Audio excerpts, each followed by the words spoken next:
கவிதா என்னங்கம்மா? அப்பா பசிக்கு நாங்க போய் தட்டு எடுத்து வச்சு சோத்துல 2 கரண்டிங்க ஆனத்துல 1 கரண்டி போட சாமி. அப்படியா? ஆமா. சரி இருங்க போட்டுறேன். இந்த அம்மாவுக்கு என்னாச்சு? சோத்துல கொண்டு 2 கரண்டி போட சொல்லுது. சரி இந்த 2 கரண்டி சோத்துல போட்டுருவோம். அப்புறம் என்ன சொல்லுச்சு? ஆனத்துல 1 கரண்டி போட சொல்லுச்சு.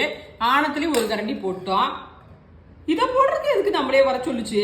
என்னன்னே தெரியல. அதுக்கு மேல சொன்னா நம்ம கூட சண்டை கட்டு. அம்மா ஏமா அதாவது தட்டை எடுத்து வச்சுட்டேன் பாருங்க. சோத்துல இந்த 2 கரண்டி போதுமில்ல போட்டுட்டேன். ஆனத்துல இந்த 1 கரண்டி போட்டேன். அப்புறம் என்ன பண்றது? இது எங்காவது நாட்டில் நான் கண்டிருக்கிறேன்னா ஆனவனுக்கு புத்தி சொன்னா அறிவுனால இருக்கு, எனக்கு புத்தி சொன்னா இருக்கிற இல்லடத்து இப்படிதான் ஓடணும்.